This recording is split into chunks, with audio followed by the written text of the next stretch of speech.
So obviously all of our attention throughout this entire week, it's been the NBA. Crazy NBA trades. We got Super Bowl week, Super Bowl 59 coming up this Sunday. But the pro wrestling world is still reeling from the Royal Rumble this past Saturday night.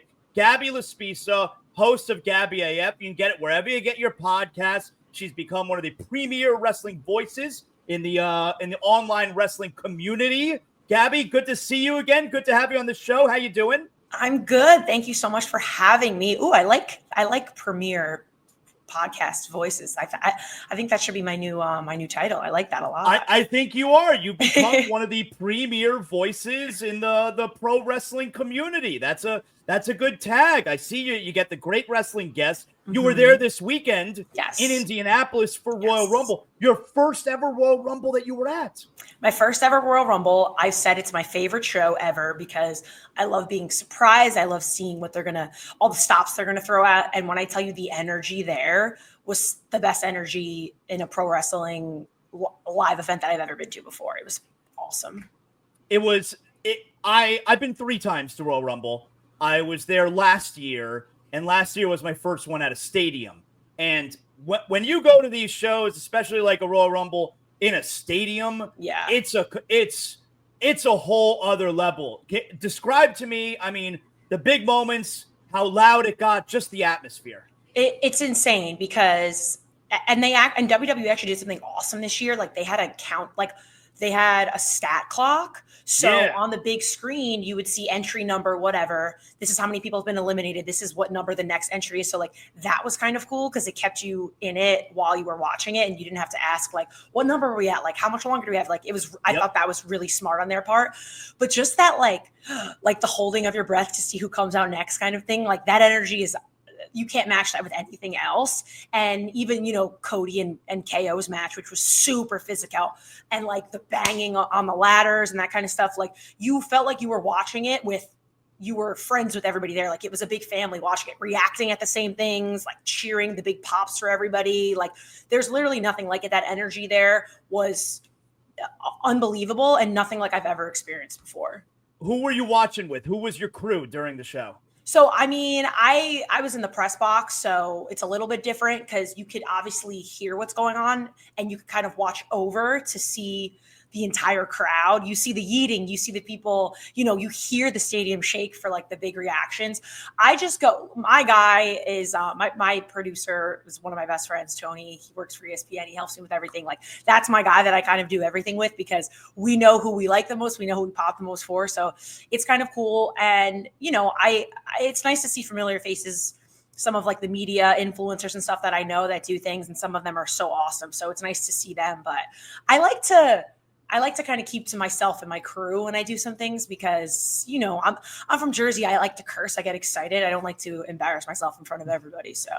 Okay, so this is it. This is interesting. All right. So you're watching from the press box. You had a credential. Last year I had a credential too, and they actually they gave me a floor seat with my credential, which was great because I actually took my son. So we were able to watch together, of course. But in sports, and obviously I've been in the sports media world for 20 years now. Okay. And if you're in the press box, it's very stuffy. It's old white guys. You're not supposed to cheer. So what is the press box like at Royal Rumble? Like, are you allowed to get excited? Yeah, I mean, it's stuffy. I definitely wouldn't say that it is. I mean, most of the people there, I feel like, are filming their reactions to the Rumble because that's what, people are getting a lot of heat. They get all these views for their reactions to things and people think it's over dramatic. It is what it is. But when I'm watching these people film these reactions and like, even my producer's like, yo, that was hilarious. We have to film you doing this or whatever. Like, it's very real. Like these people, as much as they're media and they're journalists and they get these credentials, like they love pro wrestling, So it's like these reactions are genuine reactions and they're excited to see the people that they love coming back. I would definitely not say stuffy. I would say everybody was happy to be there. Of course, everyone has to work too. A lot of them are, cutting interviews or working at the same time, but they're just happy to be there. And like I said, it's the entire atmosphere there was just that of being excited that it's Rumble season and that now we're on the road to WrestleMania and it's all these exciting things happening. Like I didn't have to deal with anybody negative, which is nice for me because I don't like negativity. I don't deal with that shit. Favorite moment from the Women's Royal Rumble was? Charlotte. I don't know if you know this about me. I'm a big Charlotte stan. She's the GOAT to me. I actually predicted that Charlotte would come back and win, which I was correct. Again, I'm now 2 for 2, by the way. I said it was going to be Bayley last year and Charlotte this year, and I was correct. I think the biggest pop of the night in the women was obviously Alexa Bliss, because I think a lot of people didn't think she was going to come back. But the energy when Charlotte walked through, the energy shifted completely, where you were like, okay, now the women's division is going to get that kickstart of really, really going into high gear with WrestleMania now that the Queen is back. And I thought that was my favorite personal moment. I don't know if it was everybody's, because, Charlotte's getting a lot of boos like we just saw on Raw. So I don't know if everybody was so happy to see her win, but I was. That was a really, really cool moment. She is the greatest ever. Yes. And I don't think it fine. And like, I don't think it's particularly close. No. So her winning, going into it, to me, there wasn't a clear-cut favorite for the Women's Royal Rumble. So Charlotte is a very obvious safe pick. Yeah. Having her main event WrestleMania is always going to be a major attraction. And sometimes the safe pick can be the right pick. But like, when she gets out there and she's got the robe and she's taking her sweet-ass time walking down there, I mean, and by the way, Gabby, she looked like $1 trillion bucks. Oh my God. I don't think she's never looked better. No, and she's coming off an injury. Like this, you know what I mean? She didn't take time off for a break or to do whatever. Like, she got injured. She wasn't supposed to be off. You know what I mean? She literally said on Raw during her promo that got cut out because it was booed so much that she couldn't even continue it, that this was the most mentally draining year for her. She loves pro wrestling. This is her passion. This is everything she wants in her life. And we saw she got divorced too. Right. We saw that. And by the way, the fact that she should be riding a high because she's the first woman to ever win the Royal Rumble twice, coming off that weekend, and the first thing that has to break on Monday because she's trending is her divorce, is why I fucking hate. Can I curse? I can curse, right? Yeah. Is why I absolutely hate like the media bullshit, because that shouldn't even be the number one thing that you're talking about when you talk about Charlotte Flair after she just made history. It should be happiness for her and like what she's come back and done. So like, I just hate that so much. But she had the most trying year of her life. Okay. And you cannot tell me that she has been missed on the division. All these people want to troll her. Oh, it's because she's Ric Flair's daughter. It's such bullshit. And I'm so over that discussion. It's so out of control and so incorrect. You could be mad because she gets in these so many title opportunities, but it's because she is one of the best to ever do it. Like, you cannot tell me that it's been a little flat. Who is Rhea right now on that roster? If Charlotte's out of the picture, going to face at WrestleMania, that's going to be a headline match. You can't tell me anybody. Tiffany Stratton, there's nobody on these rosters right now to build to WrestleMania for. You need Charlotte back. You need Becky back. You need these names to make it a star-studded event. This is WrestleMania. It's the biggest show. You can't just throw a newbie in there and call it a day. I'm sorry. You just can't. I'll tell you, I was sitting around, I'm watching with my two boys the Royal Rumble, and, look, I've been watching wrestling my entire life. I'm 44 years old now, all right? It's going to take I've seen all of it. It's going to take a lot to get me off the couch. Right. And when Alexa Bliss came out there, I jumped off the couch. Of course. That and the pop for her, it must have been unbelievable in person. It was awesome. I think, too, because everyone likes to, read the internet and the dirt sheets, and everyone's like, oh, she's not coming back. So people weren't expecting it. And then did you see what Michael Cole said on the broadcast? Yes, which I love, by the way, because it's so true. It's like, I love that it happened, because now maybe people will stop believing everything they read and just enjoy the product and allow yourself to be surprised and allow yourself to be excited to see these people return, because everything you read isn't true just because you read it. It's not the gospel. It's not the accuracy. You know what I mean? Like, let the story play out as it should and watch the product. And, I don't know why people don't like to be shocked anymore. I love surprises. I don't want to know what's coming. I don't read for the spoilers. I'll never understand. Why would I want my favorite TV show to be spoiled before I watch it? Why, I love Game of Thrones. It's just, for example, why would I want to read what's going to happen on next week's episode before I watch it?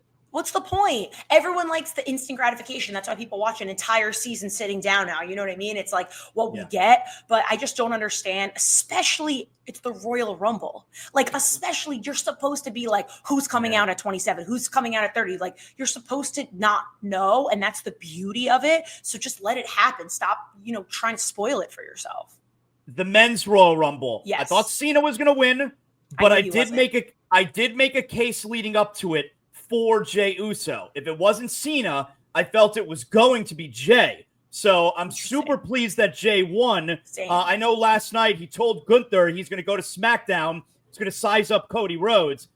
Gabby, he's going to choose Gunther, right?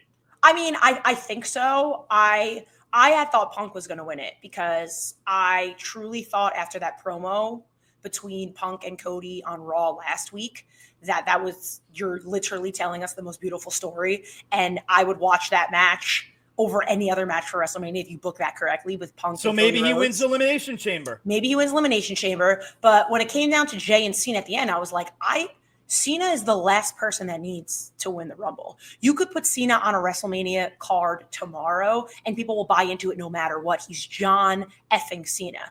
Jey Uso is someone, and I love the promo he cut last night. Some people were like, oh, it was too long before he even started talking. Like, guess what? Really emotional. Literally emotional. I think he almost didn't even know, almost lost the words that he was going to say because it was so emotional for him. He ran back with the audience twice for his song to get the heating because that's how over this man is. The emotion in his voice is so genuine. When it came down to the two of them, I was like, it's going to be Jey and people are going to be pissed. But this is why I don't understand the fans. Every Royal Rumble, it's like, let's get someone new. You know what I mean? They complain about Charlotte because Charlotte's won before. Let's get someone new. Let's strap it on someone. So you give it to Jey, who's been in this business 15 years. You know what I mean? He's been in a tag team. He's been in the bloodline. Like, this is his first. He got something over, unlike most things that have ever happened in the WWE. He wins it, and now everyone's complaining, oh, it should have been Cena. He can't carry a match by himself. Like, are you kidding me? By the way, we have 3 months till WrestleMania. You don't know what story they're going to tell. Why can't you be patient and be happy for someone who has worked his ass off in this industry and is so over and people love him? Get over it. Let it happen. Because guess what? If it is him and Gunther, tell me that story. I would love to see him beat Gunther at WrestleMania. It'd be awesome. I love it. It's going to be him and Gunther. Yeah. He's going to beat Gunther, and the crowd, the reaction is going to be incredible. Epic. It's going to be a great, great moment. But with that said, who do we think faces? Like I just pointed out, Punk can wind up winning Elimination Chamber. Right. Do we think that's the direction they go in for Cody? I don't know. It's hard because you got do we have for Cena and Cody? I would still be very invested in Cena and Cody. Like, obviously, it's going to be phenomenal if that's what ends up happening. Now, if Cena does get Cody, do you actually believe that Cena would beat him at WrestleMania for the record? I don't think so. I wouldn't want to. I think that there's only a couple people that, if the stories are told correctly, could beat Cody where it would make sense. I think Punk is one of them, and I think Randy Orton's one of them as well. And that's a whole different story because that would have to be told differently. We don't even know when Orton's coming back. I was hoping to see him at the Rumble. We didn't. I don't think so. That's why I'm not sure that Cena and Cody would be what we would need for Cody at this moment. Because Punk Cody would be great. Punk Cody would be great because I think if we see a little hint of Cody making that villain era and turning in that sense, like that's something new for Cody, and we could finally get a little bit of a swerve in what he's been doing originally. Because Cena's uber babyface, Cody's uber babyface right now. You throw that in a match at WrestleMania, it's a great match and it's a star-studded match, but is the emotion involved as much as the emotion would be involved with Punk and Cody? I disagree. So let's say it is Punk and Cody. What are we doing with Cena at WrestleMania? That's where my question's up in the air, because you could put Cena with anybody and it's a star match, but Roman's out for the foreseeable future, they said. Are we going to see The Rock come back? Are we going to get Rock Cena? Because you don't even need a fucking title for that if you're going to give me Rock Cena at WrestleMania again. So it's a lot of questions. I'm glad we have a little bit of time before Mania, but this is the best part about it, right? Is that the Rumble just happened. We have one more big show before that. That's the Chamber. But we don't really know the stories that are going to be told, and that's kind of the beauty of it. But I trust in these people to tell me the right stories. I really do. You got to figure we're getting Reigns and Rollins at WrestleMania, right? That shit's going to be great. Yeah, and I saw someone, of course. And I saw someone actually tweeting about maybe it'll be Punk, Rollins, and Reigns, because, they after the Rumble, they kind of all went at each other, which would I hate it? No. But would I rather see Punk with Cody? 1,000%. So we're gonna have to see the stories they start telling, because there's also Drew McIntyre, who we didn't see on Raw. He's kind of pissed. There was all those reports about being him angry. Are we going to see him on the big stage? It's interesting that you bring that up, that there are these reports. And look, who the hell knows? The internet's the internet when it comes to pro wrestling. But I will say this, Gabby, and I wonder if you noticed this, although you were live in attendance, maybe you saw it on a monitor. When Drew McIntyre got eliminated, I thought something weird just took place. Yeah. It seemed off when he was eliminated. It didn't feel right. He got eliminated when there was a lot of people still in the ring. Yeah. There wasn't a spotlight on his elimination.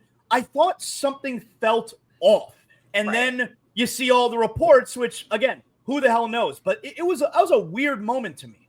Yeah, it was definitely weird. I think it's interesting because when there are weird moments in the Rumble, you kind of brush it off because there is so much going on that you're kind of like, oh, was that supposed to happen that way? Or maybe not. But there's a million people in the ring at the same time. You're trying to pay attention to this one entering, this one getting eliminated.